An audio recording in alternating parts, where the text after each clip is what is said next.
Bonsoir Alpha Blondy. Bonsoir Emmanuel. Et merci pour votre disponibilité. Alors avant toute chose, on dirait que vous avez pris le pouvoir au Burkina. Vous êtes habillé en tenue de Naba. J'adore le faso d'Anfani. Ça met en valeur non seulement mon identité africaine, mais aussi c'est pour faire un coucou aux artisans qui ont tissé ces jolis tissus et puis en plus à nos stylistes. Tu vois un peu, non? Votre rapport avec le Burkina, est-ce que vous vous sentez burkinabé d'une manière ou d'une autre également? Je suis burkinabé, je suis ivoirien, je suis africain. Et comme on parle d'unité africaine, on ne parlera pas, on nous a déjà balkanisés, c'est pas à nous de faire le reste du travail. Ok? Je suis burkinabé. Et pour la petite histoire, ma grand-mère qui m'a élevé, ok, et que j'ai pris pour ma mère pendant très longtemps, et qui jusqu'à aujourd'hui demeure dans ma tête comme ma maman, vient de Banfora. Le faso d'Anfani que vous portez aujourd'hui, les Burkinabés, quand ils le portent, se souviennent de cette période parce que c'était également l'une des idées fortes de Thomas Sankara.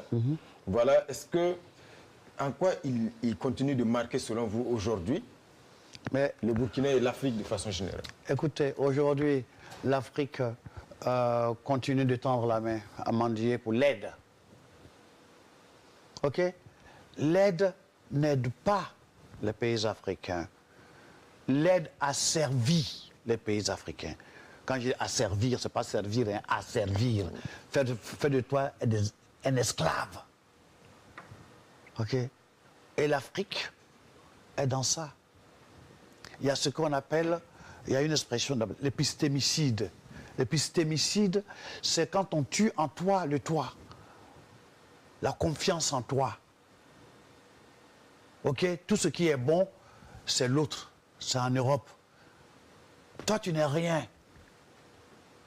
Les Africains, vos religions, c'est du fétichisme, vous êtes des sauvages. Ok? Vos langues sont des dialectes. Ok? Parle anglais, parle français. Ok?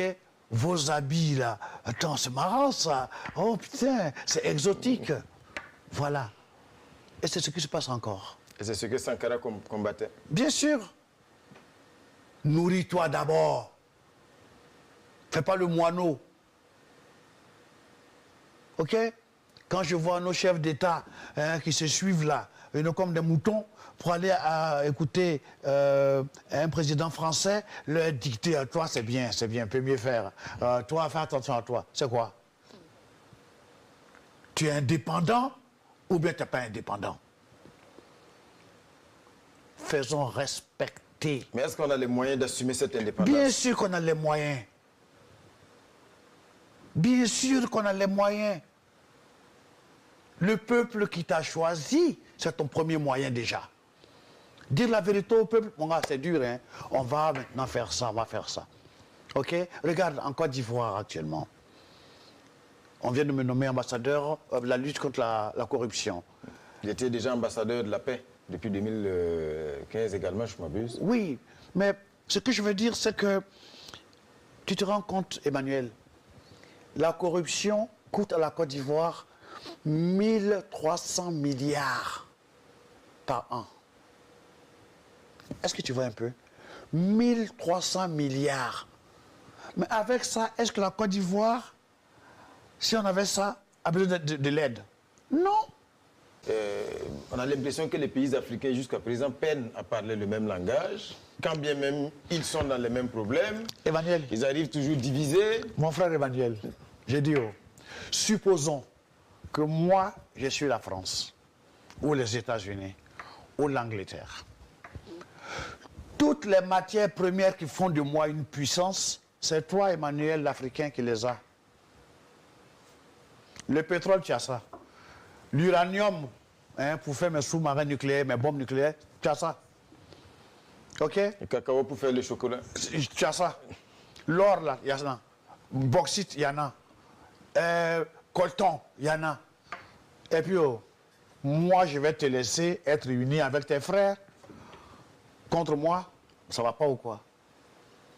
Je ferai tout ce que je peux pour empêcher cette unité. Et si vous, les Africains, vous n'avez pas compris cela, eh bien, tant pis pour vous. Votre unité ne pourra pas se faire parce que ceux qui exploitent l'Afrique pensent que votre unité va nuire à leurs intérêts. Cette fameuse histoire de djihadistes, Le terrorisme. alors, comment se fait-il que 54 pays sont incapables de faire une coalition? Je dis bien coalition. Attendez. Les Américains, les Anglais, les Français ont fait une coalition pour aller démolir l'Irak. Ils ont fait coalition pour aller démolir la Syrie. Ils ont fait coalition pour aller faire tout ce qu'ils sont en train de faire et que vous payez le prix. Parce que les pays qu'ils ont détruits sont la source, les foyers. Non, je viens. Veulent se venger en attaquant les intérêts français, les intérêts anglais. Donc le Burkina, le Mali, la Côte d'Ivoire, le Bénin, le Nigeria sont des intérêts de ceux qui sont allés détruire l'Irak, l'Afghanistan, la Syrie et la Libye. Quand tu as compris ça, tu as compris. Qu'est-ce que vous n'avez pas compris? Quelqu'un qui peut voir qu'il y a du pétrole, qu'il y a de l'eau sur Mars, qu'il y a de l'eau sur la Lune, il y a des satellites, il ne peut pas voir qu'il y a des djihadistes dans la savane arborée? Ou bien vous voulez qu'on fasse un dessin? Non. Aujourd'hui, c'est le problème que vit le Burkina. C'est vraiment un gros problème. Mais ce n'est pas fini. Parce que nos chefs protègent leurs petits fauteuils. Mais tous les fauteuils sont en danger. Parce que le peuple qui t'a donné le fauteuil, là, le djihadiste, il t'a dit qu'il cherche des soldats? Non. Les terroristes terrorisent. Donc, les civils, ils tuent. Si les soldats aussi, ils tuent. Tu vois ce que je veux dire? C'est une guerre de vengeance. Quelqu'un a pris nos chômeurs, les a armés, et puis les venger moi. Vous êtes convaincu que c'est téléguidé? Bien sûr que c'est téléguidé. Attends. Bien sûr que c'est téléguidé, je te répète. C'est une guerre de vengeance.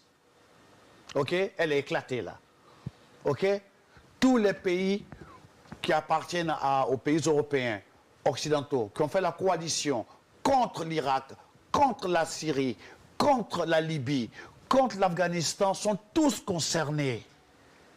Parce que les gens veulent démolir, se venger comme ils peuvent de ceux qui ont démoli leur pays. Tu comprends ce que je veux dire? Voilà le problème. C'est pas Christian Kabouré seul ne peut pas. Alassane Ouattara seul ne peut pas. Macky Sall seul. Non.